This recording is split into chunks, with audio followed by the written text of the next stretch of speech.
ದಿನದಂದು ನಮ್ಮ ಶಾಸಕರು 2004ರಿಂದನೂ ಅದನ್ನ ಸುಶಾಸನ ದಿನವಂದು ಅಂದ್ರೆ ಗುಡ್ ಗವರ್ನೆನ್ಸ್ ಡೇ ಅಂತ ಹೇಳಿ ಆ ಒಂದು ಅರ್ಥಪೂರ್ವಕವಾಗಿ ಅದಕ್ಕೆ ಒಂದು ಅರ್ಥ ಕೊಟ್ಟು ಆ ಗುಡ್ ಗವರ್ನೆನ್ಸ್ ಡೇ ಅನ್ನು ಆಚರಣೆ ಮಾಡ್ತಾ ಬರ್ತಾ ಇದ್ದಾರೆ.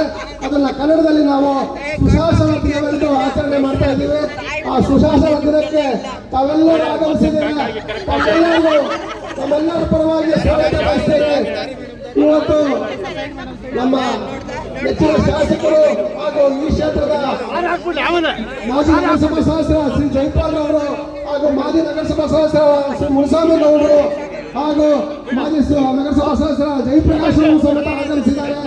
ಹಾಗೂ ನಮ್ಮ ಮಂಡಳದ ಅಧ್ಯಕ್ಷ ಅಂತ ಕೇಶವ ಅಲ್ತಾಳ್ ಅವರು, ಪ್ರಧಾನ ಕಾರ್ಯದರ್ಶಿಗಳಾದ ಲೋಕೇಶ್ ಅವರು ಸಮೇತ ಆಗಮಿಸಿ ಈ ಒಂದು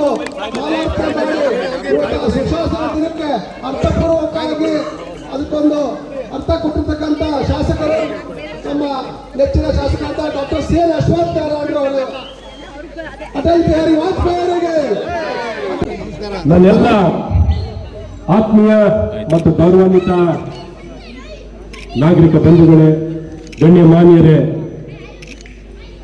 ಈ ದಿನ ನಮ್ಮೆಲ್ಲರ ನೆಚ್ಚಿನ ನಾಯಕ, ಅಜಾತ ಶತ್ರು, ಭಾರತ ರತ್ನ, ಮಾಜಿ ಪ್ರಧಾನಮಂತ್ರಿಗಳಾದಂಥ ಅಟಲ್ ಬಿಹಾರಿ ವಾಜಪೇಯಿ ಅವರ ಜನ್ಮದಿನ.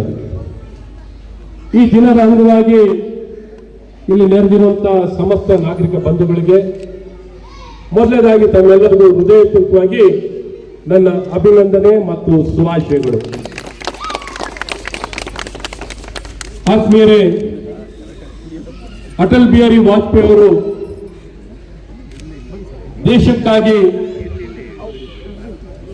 ತಮ್ಮ ಜೀವನವನ್ನೇ ಸಮರ್ಪಣೆಯನ್ನು ಮಾಡಿ ಈ ದಿಕ್ಕಿನಲ್ಲಿ ಅವರ ಒಂದು ಸಣ್ಣ ವಯಸ್ಸಿನಿಂದಲೂ, ಚಿಕ್ಕ ವಯಸ್ಸಿನಿಂದ ಒಂದು ಸಾಮಾಜಿಕ ಕ್ಷೇತ್ರಕ್ಕೆ ಬಂದು ಸ್ವಯಂ ಸೇವಕರಾಗಿ ತಾಯಿ ಭಾರತ ಮಾತೆಯ ಸೇವೆಯನ್ನು ಸಲ್ಲಿಸಬೇಕು, ದೇಶವನ್ನು ಕಟ್ಟಬೇಕು, ದೇಶವನ್ನು ಸದೃಢವಾಗಿ ಮಾಡಬೇಕು ಅನ್ನುವಂಥ ಏಕೈಕ ಸಂಕಲ್ಪದೊಂದಿಗೆ ದೇಶ ಕಟ್ಟುವಂಥ ಕೆಲಸಕ್ಕೆ ಅವರು ತೊಡಗಿಸ್ಕೊಳ್ತಾರೆ. ಯೋಚನೆ ಮಾಡಿ,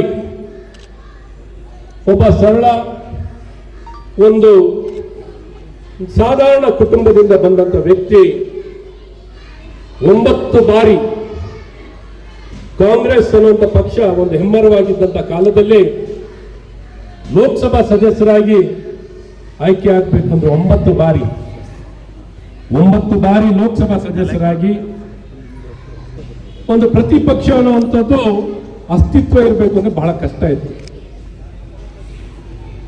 ಅಂತ ಒಂದು ಕಾಲದಲ್ಲೂ ಅಂತ ವ್ಯಕ್ತಿತ್ವ ಎದ್ದು ಕಾಣ್ತಿರ್ತದೆ. ಅಂತ ವ್ಯಕ್ತಿತ್ವ ಜನರು ನೋಡಿ ವ್ಯಕ್ತಿತ್ವವನ್ನು ಹೇಗೆ ಗುರುತಿಸ್ಲಿಕ್ಕೆ ಸಾಧ್ಯವಿದೆ ಅನ್ನೋದಕ್ಕೆ ಅಟಲ್ ಬಿಹಾರಿ ವಾಜಪೇಯಿ ಅಂತ ಮಹಾನ್ ನಾಯಕರೇನೆ ಒಂದು ಸಾಕ್ಷಿ. ನಮಗೆಲ್ಲರಿಗೂ ಕಣ್ಣಿಗೆ ಕಾಣುವಂತ ಒಂದು ಉದಾಹರಣೆ, ಒಂದು ವಿಶ್ವಾಸ, ಒಂದು ನಂಬಿಕೆ, ಸದುದ್ದೇಶದಲ್ಲಿ ಬೆಳಿಲಿಕ್ಕೆ ಸಾಧ್ಯವಿದೆ, ಬೆಳಿಬಹುದು ಅನ್ನೋದಕ್ಕೆ ಒಂದು ಜೀವಂತ ಸಾಕ್ಷಿ ಇರೋದೇ ಅಟಲ್ ಬಿಹಾರಿ ವಾಜಪೇಯಿ.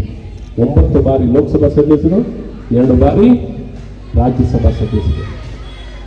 ಅವ್ರು ನನ್ಗೆ ಅಧಿಕಾರ ಬರ ಜವಾಹರ್ಲಾಲ್ ನೆಹರು ಅವರೇ ಈ ಹುಡುಗ ಒಂದಿನ ಪ್ರಧಾನಮಂತ್ರಿ ಆಗ್ತಾರೆ, ಈ ಹುಡುಗ ಒಂದಿನ ಪ್ರಧಾನಮಂತ್ರಿ ಆಗ್ತಾರೆ ಅಂತ ಒಬ್ಬ ಪ್ರಧಾನಮಂತ್ರಿ ಕೈನಲ್ಲಿ ಏನೂ ಇಲ್ಲದಂತ ಒಂದು ಸಣ್ಣ ಜನಸಂಘದ 1-2-3 ಸದಸ್ಯರಿದ್ದಂತ ಸಂದರ್ಭದಲ್ಲಿ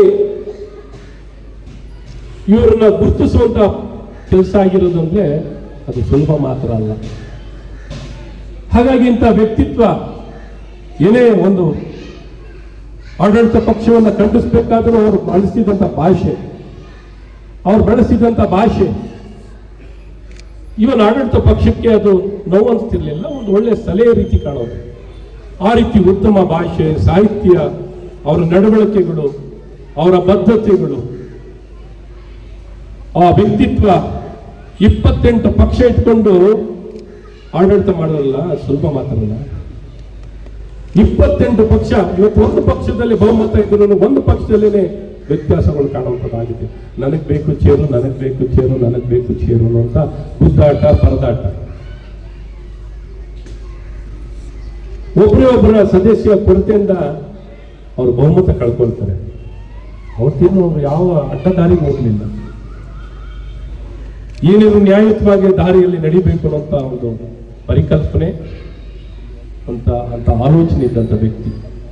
ಯಾಕೆ ಈ ಮಾತು ಹೇಳ್ತಾ ಇದ್ದೀನಿ, ಯಾವ ರೀತಿ ನಾವು ವ್ಯಕ್ತಿತ್ವಗಳನ್ನ ಬೆಳೆಸ್ಕೋಬೇಕು. ಯಾಕಂದ್ರೆ ಸಾಮಾನ್ಯವಾಗಿ ನಮಗೆ ಸುಲಭವಾಗಿ ರಿಸಲ್ಟ್ ಸಿಗ್ಬೇಕನ್ನೋಂಥ ಪ್ರಯತ್ನದಲ್ಲಿ ಯಾವಾಗಲೂ ನಾವೆಲ್ಲ ಆಲೋಚನೆ ಮಾಡೋದು ಸುಲಭವಾಗಿ, ಸರಳವಾಗಿ, ಕಷ್ಟಪಡದೇನೆ, ಶ್ರಮವಿಲ್ಲದೆ, ಬದ್ಧತೆ ಇಲ್ಲದೆ ಕೆಲವು ಬೇಕು ಅಂತಿರ್ತೀವಿ. ಹಾಗಾಗಿ ಇವತ್ತು ನಾವೆಲ್ಲ ಆಚರಣೆ ಮಾಡುವಂಥದ್ದು ಅಟಲ್ ಬಿಹಾರಿ ವಾಜಪೇಯಿ ಅವರು ಬಂದಿಲ್ಲ ನೋಡ್ಲಿಕ್ಕೆ ಬರಲ್ಲ. ಆದ್ರೆ ಅವರ ನಡವಳಿಕೆ, ಅವರ ವ್ಯಕ್ತಿತ್ವ ನಮಗೆಲ್ಲ ಪ್ರೇರೇಪಣೆ ಕೊಡಬೇಕು. ನಾವು ಸಮಾಜದಲ್ಲಿ ನಮ್ಮ ಮುಂದಿನ ಪೀಳಿಗೆ ಎಲ್ಲರಿಗೂ ಒಂದು ಒಳ್ಳೆಯ ಸಂದೇಶ ಕೊಡಬೇಕು. ಹಾಗಾಗಿ ಇವತ್ತು ಇಲ್ಲಿ ಅಟಲ್ಜಿಯವರ ಪಾರ್ಕ್, ಈ ಭಾಗದಲ್ಲಿ ಅಟಲ್ಜಿಯವರ ಪಾರ್ಕ್ ಜನ ಅಭಿಪ್ರಾಯದಿಂದ ಆಗಿರುವಂತ ಪಾರ್ಕ್, ಏನಿಲ್ಲದ ಒಂದು ಸ್ಥಳದಲ್ಲಿ ಇವತ್ತು ಈ ಒಂದು ಸ್ಥಳ ಅಭಿವೃದ್ಧಿಯಾಗಿ ಈ ಭಾಗಕ್ಕೆ ಇಷ್ಟು ದೊಡ್ಡ 1 ಲಕ್ಷಕ್ಕಿಂತ ಹೆಚ್ಚು ಜನಸಂಖ್ಯೆ ಇದ್ರೂ ಒಂದು ಪಾರ್ಕ್ ಇರಲಿಲ್ಲ. 1 ಲಕ್ಷಕ್ಕಿಂತ ಹೆಚ್ಚಿನ ಜನಸಂಖ್ಯೆ ಇದೆ.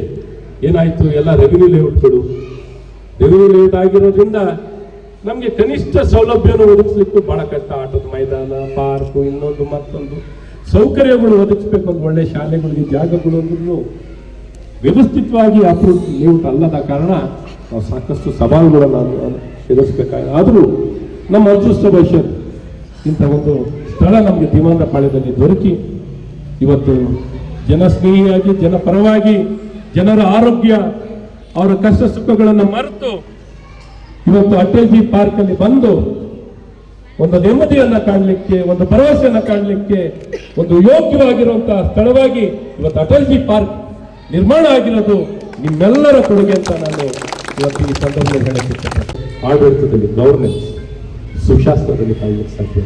ಹಾಗಾಗಿ ಸುಶಾಸನಕ್ಕೆ, ಆಡಳಿತಕ್ಕೆ ಒತ್ತನ್ನು ಕೊಡಬೇಕು ಅನ್ನುವಂಥ ದೃಷ್ಟಿಯಲ್ಲಿ ಅಟಲ್ ಬಿಹಾರಿ ವಾಜಪೇಯಿ ಅವರ ಹುಟ್ಟು ದಿನವೇ ಒಂದು ಸುಶಾಸನ ದಿನವಾಗಿ ಆಚರಿಸಬೇಕಂತ ನಿಶ್ಚಯವನ್ನ ಮಾಡಿ ನಮ್ಮ ಪ್ರಧಾನಮಂತ್ರಿಗಳಾದಂಥ ನರೇಂದ್ರ ಮೋದಿ ಅವರು ಅವರ ಹುಟ್ಟುಹಬ್ಬವನ್ನೇ ಒಂದು ಭಾರತ ಸರ್ಕಾರ ಸುಶಾಸನ ದಿನವಾಗಿ ಘೋಷಣೆಯನ್ನು ಮಾಡ್ತಿದೆ. ಸುಶಾಸನ ದಿನವಾಗಿ